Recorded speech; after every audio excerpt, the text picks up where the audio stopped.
And welcome to Joy News Desk. I am Amisi Nyamiche Thompson. Coming up, government to introduce a citizen portal to enable the public to report suspected violations of the newly introduced Code of Conduct for government appointees. Sanctions for violation. The code sets out consequences for breach, public apology, from public apology to reprimand, to suspension, to resignation, or ultimately termination. Details as President Mahama warns that offenders will face punishment regardless of their position or status. Also coming up, Minority Leader Alexander Fenyumakin petitions Inspector General of Police to investigate police officer for quote assault unquote during the Save the Judiciary protest on Monday. We've got details as police also request his assistance to investigate the issue. We have these plus business updates on our desk. Do stay for details.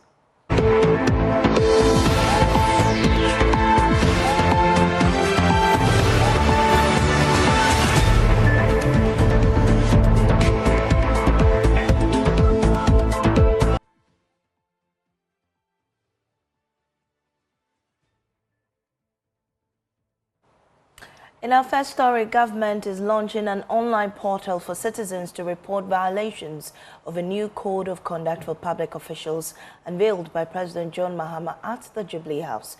The code bans the purchase of state assets and the acceptance of gifts from interested parties, with penalties ranging from public apologies to dismissal. President Mahama has warned his appointees that breaches will be met with consequences. Presidential Affairs correspondent Maxwell Agmagwa has more. Present at the event were senior government officials and appointees.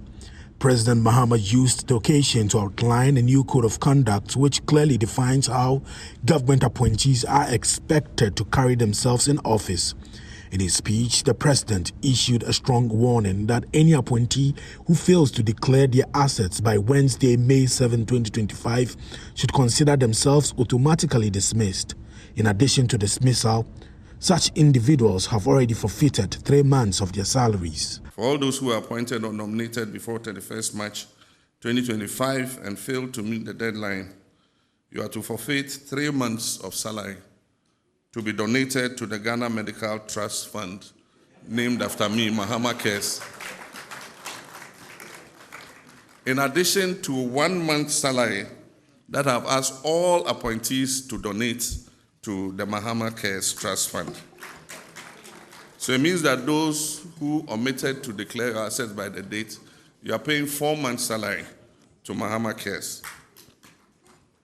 However, if by close of day Wednesday, 7th May 2025, any of you still fails to declare your assets, count yourself automatically dismissed. As outlined in the new Code of Conduct, appointees are strictly prohibited from accepting gifts or favors, especially from individuals or entities with vested interest in government decisions. In line with this, the presidency disclosed that President Mahama had received 2 cars as gifts, which he has since donated to the state. We all know our cultural fondness for gifts, but we must now draw a clear line between appreciation and influence. Appointees are prohibited from accepting gifts or favors, especially from companies or individuals with interest in governmental decisions. If a gift is received during an official engagement and its estimated value exceeds 20,000 Ghana cedis, it must be declared. And upon leaving office, the gift must be surrendered unless expressly permitted to retain it by the president. As for hampers and gift items, no government funds, including internally generated funds, are to be used to purchase or distribute hampers. President Mahama further stated that no political appointees are allowed to purchase state assets, including land, vehicles, or shares, directly or indirectly. He emphasized that any appointee who violates this directive will be dismissed. Prohibition on purchasing state assets. No political appointee under this administration is permitted to purchase state assets, whether land, vehicles, shares, or buildings, directly or indirectly. If you attempt to do so and you are found out, your appointment will be terminated. The president concluded by outlining a range of punitive measures for violations of the code, from a public apology to outright dismissal. He stressed that there will be no sacred cows under his administration. Every appointee will be held accountable. Sanctions for violation. The code sets out consequences for breach, public apology, from public apology to reprimand, to suspension, to resignation, or ultimately termination. Let me assure you that these sanctions are not cosmetic, they will be enforced. And I will not hesitate to act firmly and decisively, no matter who is involved. Well, Minister of State in charge of Government Communications, Felix Kwakye-Fosu, has assured Ghanaians that the Controller and Accountant General's Department will be responsible for deducting the 3-month salaries of defaulting ministers and will be subsequently redirected into the Ghana Medical Trust Fund. Well, all the appointees were present today, including the defaulters, when the president made a statement. So there's no doubt about the fact that they know what sanctions have been imposed on them. The second point is that the deductions will commence as and when the salaries of appointees are paid. You know that there's often a bit of a delay between the time that people start working and when they start getting paid. So once they start getting paid, it will be deducted at source, and it will go to the market fund. What has been the reaction among, because you are a minister yourself, from what I get clarified, have you declared your assets already? So I did. I did so on the 3rd of March. And you did so obviously because your boss says do it, and they gave you the deadline and you complied fully. Oh, not necessarily. I know that it is something that I have to do anyway, so I was minded to doing it. Yeah. Among your ranks, among your colleagues, what has been the chatter since the president made this public? Well, I know that those who are affected will feel the pinch. And joining us in this conversation is Dr. Kojo Pumpuni-Asante, who is Director of Advocacy and Public Policy at the CDD. We are grateful for your time, sir, on our desk.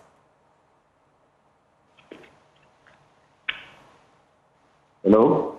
I can hear you loud and clear. Thank you for joining us. Question, yes. Yes, I'm now about to ask. And I'm asking whether you're confident that this new code of conduct will be able to, lead to real accountability among public officials. I think it's the first important step. For me, that's the issue, because for a long time, we've all complained about the implementation of the asset disclosure, asset and liability disclosure regime. And we've not had a serious enforcement of it. Appointees, flout it willingly, and there is no accountability. So this is the first time we are seeing steps being taken to ensure that, at least at the minimum, there's compliance. There are also issues with the regime itself and publication and verification. But this is the first step. So the fact that people are fined, but also that almost by tomorrow, everybody is expected to declare. That for me is a very significant step in ensuring that there's accountability. Right. Even though we're yet to see the published report or code of conduct, I mean, what will be your expectation that will lead to trust in that system, such that people will be able to actually report violations or breaches that are, implemented by these public officials? So, I mean, I'm expecting, I don't know what's in the code of conduct. I'm also waiting to see what its coverage is. But one of the things that we have identified as a problem has been the qualification of public ethics. So there are gaps in terms of conflict of interest, just the Constitution, issues of nepotism, issues of influence, issues of gifting, and a whole range of public issues that have not been properly addressed legally. That's the reason why we have conduct public office holders bill, which the IMF has made a condition for us to pass. But we need to codify it. But in the meantime, at least whatever code of conduct that the president is putting out must set clear rules on how we deal with these public entities, because it's always the starting point for corruption. When you can't resolve those things, then it's very difficult to determine whether or not people have abused their power, their position, and their influence for private gain. So for me, those are the things I'm expecting. Also, I'm expecting serious compliance with public financial management rules. The finance minister is taking some bold steps in making sure that there is a compliance office, that there are, people are following these rules. But those are the things that would ensure that public funds are used for the right purposes and not mismanaged and create economic problems for us.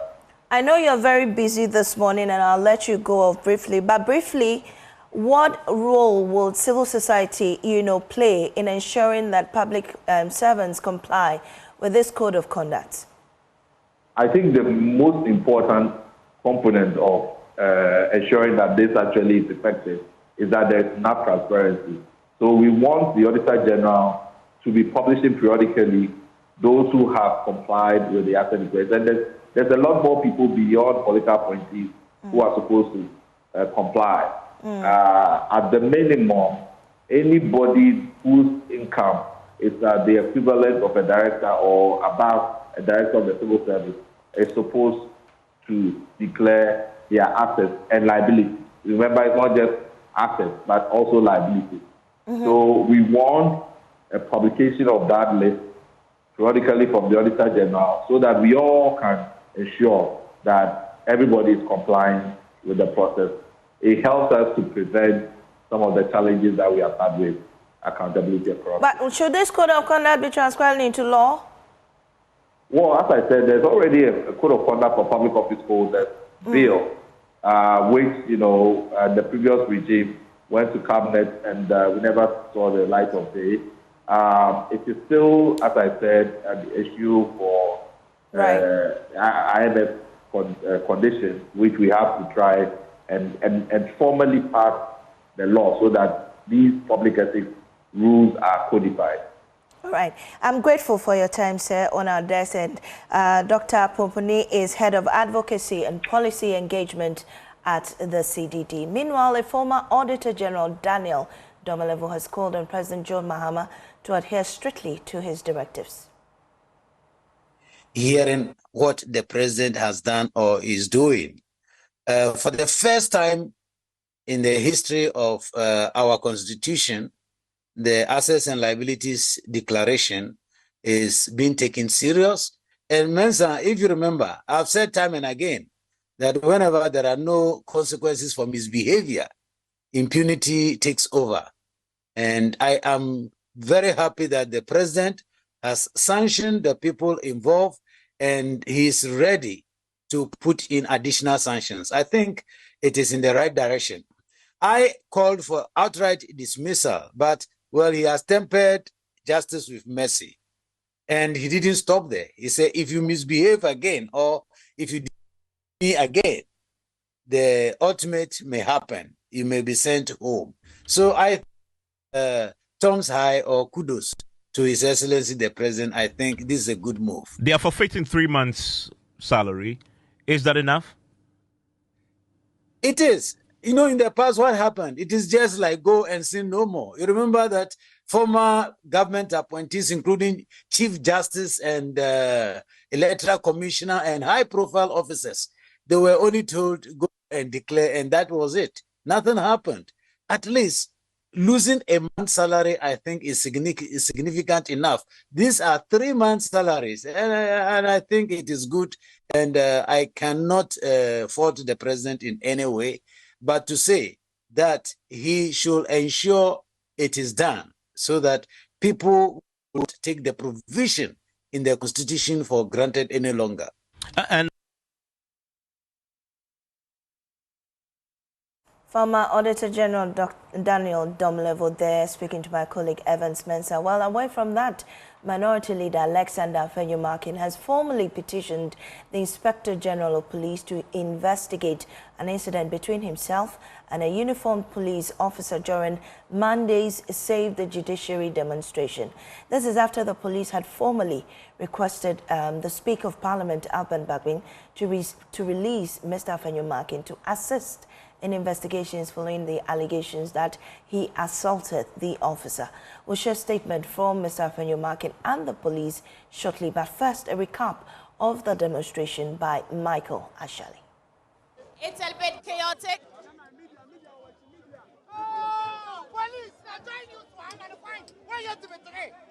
The atmosphere is charged outside the Supreme Court complex as protesters led by the MPP and allied political parties demand an immediate halt to the process of removing Chief Justice Gertrude Torkornoo.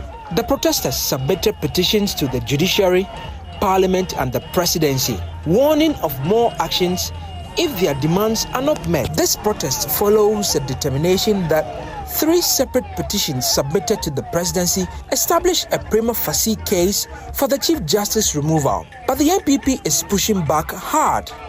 We cannot allow John Mahama to politicize our democracy.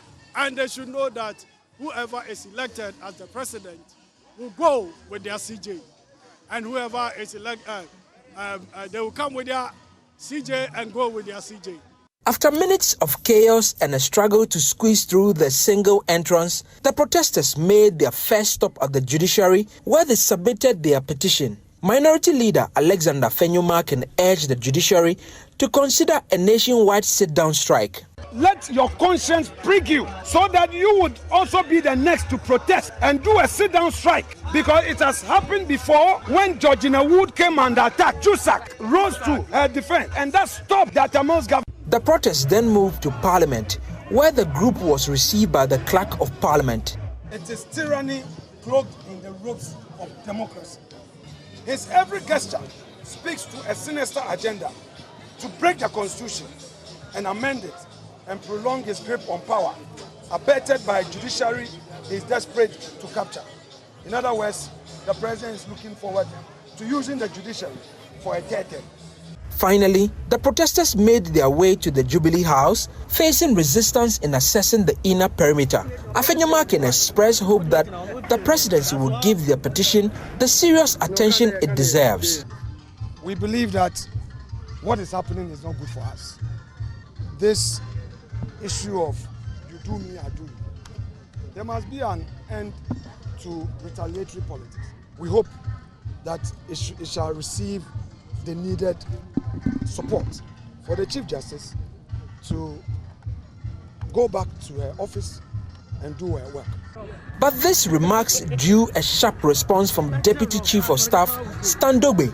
That in itself is a very strong message about the democracy that President Mahama wants to instill in our dear country. If it were the case like this over the past 8 years, I'm sure that the retaliatory politics that you talk about wouldn't have been the case. You referencing retaliatory politics is an admission. Well, the police has released a statement urging the Speaker of Parliament to, in actual fact, release Mr. Afenyo-Markin for the investigations to continue. And the police says that it has reviewed several video footages on an alleged assault on a police officer by Honorable Alexander Afenyo-Markin during the just-ended demonstration. Following the review, the service has written to the Right Honorable Speaker of Parliament requesting the release of Honorable Alexander Afenyo-Markin to assist ongoing investigation into the alleged incident. The officer in question will also be assisting the investigation. And that's the statement from the police. Well, Mr. Afenyo-Markin has also petitioned the Inspector General of Police to thoroughly investigate the matter. And his statement reads, "I hereby formally petition your office to investigate and take appropriate disciplinary action against Constable Forcing, a tall, fair and heavily built officer who was stationed at the entrance of Parliament House to provide security during yesterday's Save the Judiciary demonstration. It says Constable Forson assaulted me at the entrance of Parliament House during the demonstration to address this incident and to correct misleading narratives circulating in the public domain. I have issued a public statement detailing the events as they occurred. I rely on the said statement, which is hereby attached for your information and further action, counting on your usual cooperation. And that's the statement from Afenyo Market Minority Leader to the Inspector General of Police. Well, we'll be getting more of this in other stories. We'll be doing other stories coming up shortly, but we'll take a break. We'll return with more stories.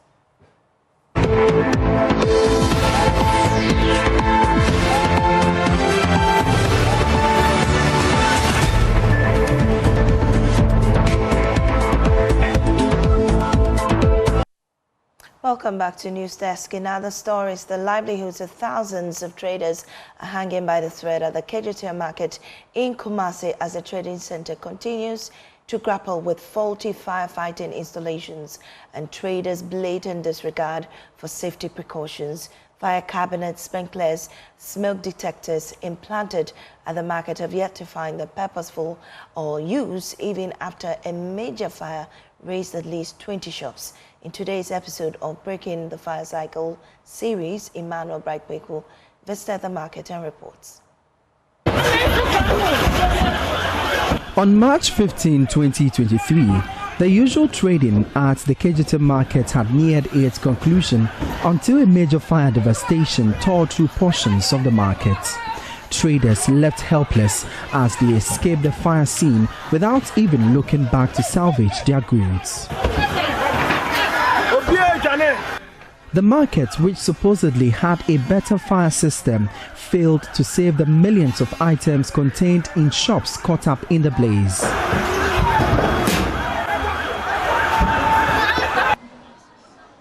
2 years after the incident, the traders are yet to have their lives back to normalcy. Nathaniel Bwamponsim leads the Kejetia fire victims. I operated 3 shops. My family depends on me.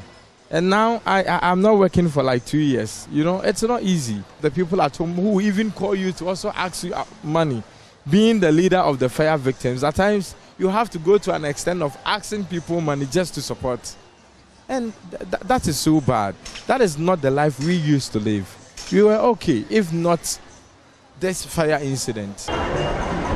The affected shops continue to sit in ruins, now a terrible sight of filth and human waste. There are several recommendations for this place to be restored back to life. But 2 years down the line, it is an eyesore.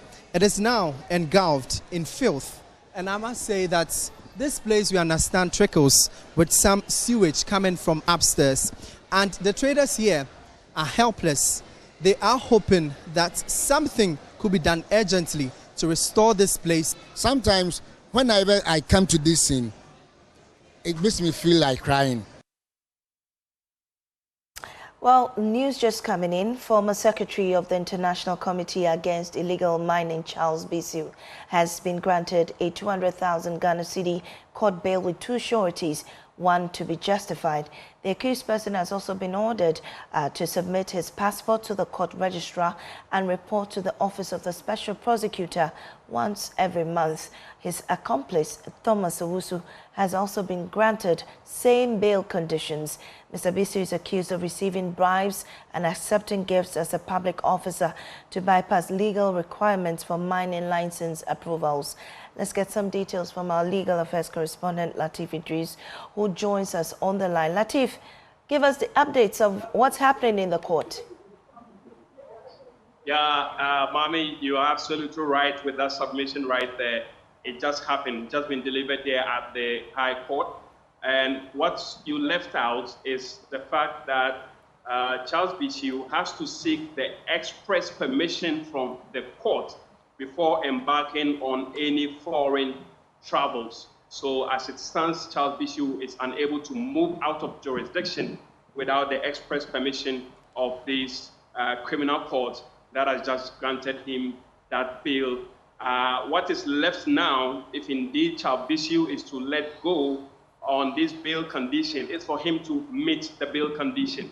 200,000 Ghana cedis, 2 sureties, one to be justified, landed property within the national capital of Accra. Now, that is the process that is yet to commence for the verification, identification first, then verification of the value of the said landed property. If he's able to meet all these conditions, then Charles Bissiou would be on bail. But if he's unable to meet those conditions, it means he will stay in custody. As it stands now, Charles Bissiou will be taken back to OSP as they go through the processes to verify the landed property, to verify if indeed he's able to meet the bail conditions, to verify if indeed the 2 sureties are available, to verify if one of them, the one that is supposed to be justified, is justified. Then, of course, he will be able to enjoy that bail condition that has been granted by the court. His lawyers made the argument that Charles Bissiou is bailed to travel within the nearest possible future, and so wanted the judge to amend that bail condition, which says that he has to seek the express permission from the court before embarking on any foreign travel. But the judge insisted that she's already made her ruling and nothing would change that. And so now the case is adjourned to 29th of this month. Then they come back for case management to take place, Mami. But, well, Lateef, were there any reactions from Charles Bissiou himself or his lawyers to this ruling? Yeah, so Charles Bissiou is still in the courtroom. Like I said, some processes have to be done. Once that is done, he'll be brought downstairs, and then we'll see if we'll get some reactions from him before he's taken to the office of the special prosecutor. But as of now, we don't have any reaction. But I can tell you that when he exited the witness box, he was indifferent about what had happened. Same applies to Thomas Owusu, the accomplice in this particular case. They were all indifferent about the ruling of her lady, the trial judge, and they sat close by me. I was sandwiched in between the two of them at the back of the courtroom, and so we don't have any reaction from them officially. But once they get downstairs, as always, we will try and get a few words from them before they are taken back to the office of the special prosecutor as they make frantic efforts to meet this bail condition and then enjoy their liberties, at least for this period, when the case itself travels to, when we get to the meat of the matter proper, Mami. Well, we also understand that this case about the CJ is in court today. Has there been any updates on that? So I had to actually rush from the Supreme Court to the High Court to catch up with this particular case. Right. After this, I'm going back to the Supreme Court to make sure that we don't miss out on any high-profile case happening in the country today. Right. There was also the narcotic bust, if you recall. The NAPOC arrested some individuals at the Aviance cargo station. Right. That case was back in court today. The accused persons, the case has been adjourned actually to tomorrow, 10 a.m. For that particular case to be recalled and hearing to take place. So these are the high-profile cases happening today, and we have to dash back to the Supreme Court to make sure we don't miss out on that, Mami. Thank you so much, Lateef. Let me let you go and get updates on those cases for us. And that's Lateef Idrisu, our legal affairs correspondent. Now, the Ghana National Fire Service says poor access to some markets is hampering emergency response efforts, with narrow roads, blocked pathways and congestion posing major challenges. So far, 5 markets have been gutted, with authorities citing limited accessibility as a key factor hindering timely response. Central Regional Commander ACFO Mary Atiga-Mensah is, however, urging city authorities to take urgent steps to address these challenges. She made the remarks during a simulation exercise in Cape Coast to mark this year's International Firefighters Day. While victims of fire incidences continue to mourn their losses, the Ghana National Fire Service also mourns its fallen servicemen. During a simulation exercise by the Central Regional Command of the Ghana National Fire Service at the Nkamfo Station and the Kotokraba Market in Cape Coast to mark International Firefighters Day, the Central Regional Commander of the service, ACFO Mary Atiga-Mensah, shared that this year's celebration is to honor fallen fire heroes who died in the line of service, while highlighting the reason behind the simulation exercise. Today we are doing this for the public to know that our strength. We are ready for any eventuality, to inform the public about our readiness and our job. We rescue, our job is when there is accident, fire service is the point of call to come and assess the victims. When there is a need, they will call the ambulance. They will rescue the victims. And even flood, fire service, when there is flood, when you call us, we rescue the people. So Ghana National Fire Service, our work is not only firefighting, but we do a lot of things. In 2025, several markets in the country have been gutted by fire, with January alone recording 5 burnt market incidences. The extent of these fires has been largely blamed on accessibility by the fire service, a challenge ACFO Atiga Mensah mentioned while touring the Kotokraba market. You know, nowadays there's a lot of fire outbreaks in the market, and Kotokraba is the biggest market in the region. So we don't want it to be like when there's fire, we'll not be able to extinguish it on time. But when we were coming, we found it difficult to enter the market because of traffic, and the drivers, they were not ready to give us way. And I have to calm down and even be beating some of the cars for us to give us a way to enter the place. So we are pleading with the authorities, especially the municipal assembly, to come in to help us to remove those on the road, so that in case of emergency, we will reach the place at a time and do our job efficiently and effectively at a shortest possible time. So we need sponsors. If we have a lot of sponsors, we can do it every month. We are pleading with the NGOs and the stakeholders to assist us, so that we'll be able to do it. We'll be doing these exercises every month or every 3 months. From Cape Coast, Abigail Lissel Nkrumah reports for Joy News. The Kumasi Metropolitan Assembly says it would cost the assembly approximately 28 million cedis to fix and install streetlights in the metropolis. Many streets in the city have over the years been plunged into total darkness due to the malfunctioning of streetlights, prompting safety and security concerns at night. Now, following an initial assessment of the situation, the KMA boss, Mayor Richard Bodi, revealed on Love FM the cost for the project. Yesterday, we received bills of quantity for streetlight. The amount is huge. How much is it? Jesus Christ. How much is it? Getting to over 28 million cedis. What's the plan to raise it? So yesterday, I identified very sensitive areas. Key areas, okay. Yeah, because there's no way we can raise that kind of money. So I looked at this. In fact, I did it street by street. The one that comes towards Tech, those are ceremonial roads from the airport area to Bantama through to Pempe College to Sofola, and those are also important roads. So I've done a selection of about 15 roads, which would then bring the figure to somewhere around 30 million. From the 28? Yeah, from the 28, which would then so we'll engage them, and then we'll see how best we can stagger payment of the 30 million so that immediately we can go.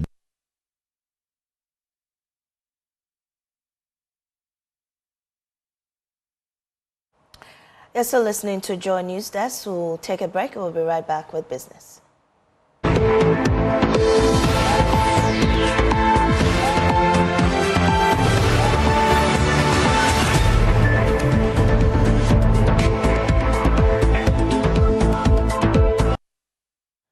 Good morning, welcome to Business. My name is Darryl Kwao. Former President John Ejekum Kufuor has called for increased support to complete the Kufuor Scholars Program Leadership Center at the University of Ghana, stressing its critical role in nurturing future leaders for national and continental transformation.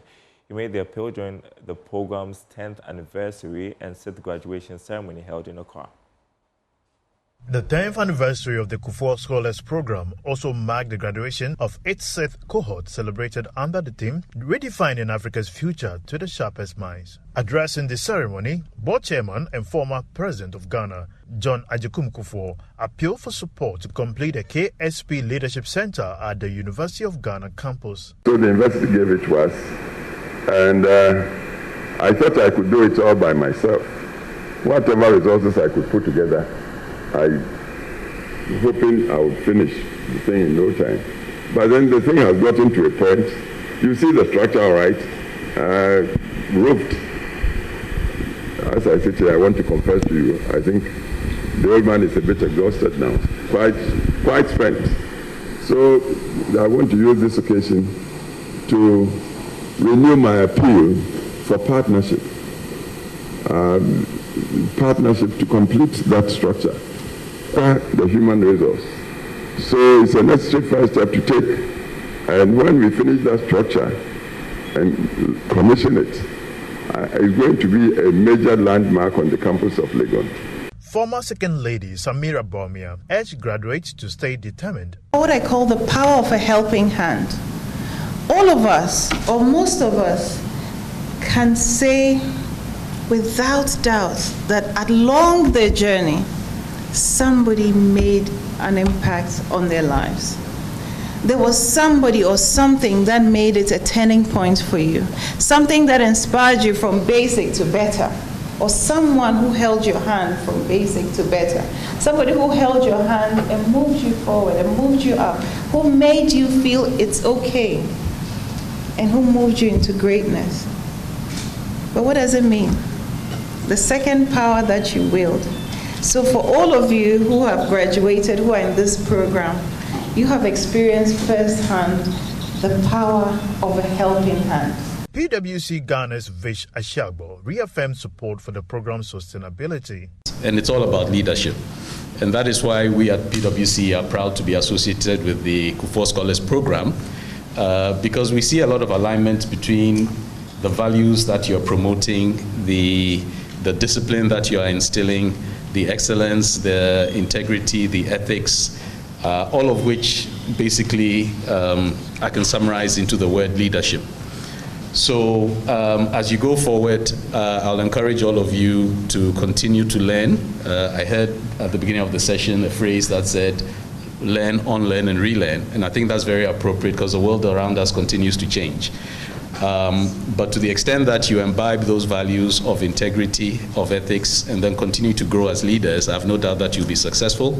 Launched in 2014, the Kufuor Scholars Program was founded by President Kufuor to provide mentoring and leadership development opportunities for tertiary students. Now, real estate company Royal Kingdom Estate has donated items and cash worth 100,000 Ghana cedis to the village of Hope Orphanage in the Central Region. According to the Chief Executive, Danny Angels, the gesture forms part of their decision to give back to society and make an impact in the lives of people. Royal Kingdom Estate, as part of its corporate social responsibility, has donated some items to the village of Hope Orphanage, which is home to many underprivileged children. The items included bags of rice, vegetable oil, assorted drinks and toiletries.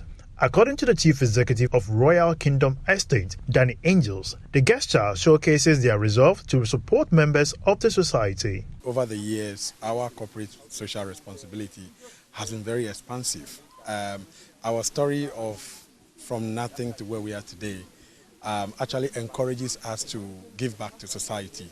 In the umbrella of Royal Kingdom Estate, we've got quite a few of widows, orphanages that we have adopted. But why this special one? You know, this May is my personal birthday, and I feel that the best birthday gift you can have or present yourself is to give back to society. And that actually aligns with the vision of the organization as well. Each year we go to a couple of orphanages, but we selected this particular one because of the unique story of prominent people who have come out of this place, and today they are impacting society. That is why we selected this organization, and I'm happy to announce that from now onwards, this is one of our adopted orphanages that we're going to be supporting from time to time. Well, the items are worth over 100,000 cedis with a cash amount that we've donated. Let me dare say that givers are not necessarily wealthy people. You just have to be a giver. Whether you have 1 cedi or 2 cedis, just endeavor to also give a little back to society. House parent of Village of Hope Orphanage, Lawrence Barr, expressed their appreciation and also called for more assistance from other donors. The cost of running the baby's home is more than running one of the adult homes. If you take the baby's home, the cost of running that home is more than running 2 of the adults or the children homes. So it drains us. So we are very grateful for the items they have brought. The foremost help we need is financial, because very soon the university guys will be going to school and the secondary school guys as well. And when they are going to school, their school fees, their hostel fees, their upkeep money, everything is borne by the home. Because they are orphans, we are taking care of them. All their burdens are our burdens. So we make sure they are going to school comfortable such that they will not go and lead any bad life out there in the name that I didn't get upkeep money, so I'm going to do something to get money for my pocket. So we make sure we give them every month 400 cedis for their pockets. So imagine if you have 43 students in the tertiary institution, every month you give each of them 400 cedis. It's not easy. So our first and foremost need is financial. Royal Kingdom Estate, since its inception, has been providing clients with good housing solutions. All right, and that's it for this segment. Is back to you, Mamesi. Thank you so much, Daryl. I like your suit, though. You do? Yes. Okay, I'm excited. I'm going to tiptoe to you. We're in the news, I know. And that's it from us here on our Joy News Desk. Thank you for watching. We'll be right back tomorrow, same time.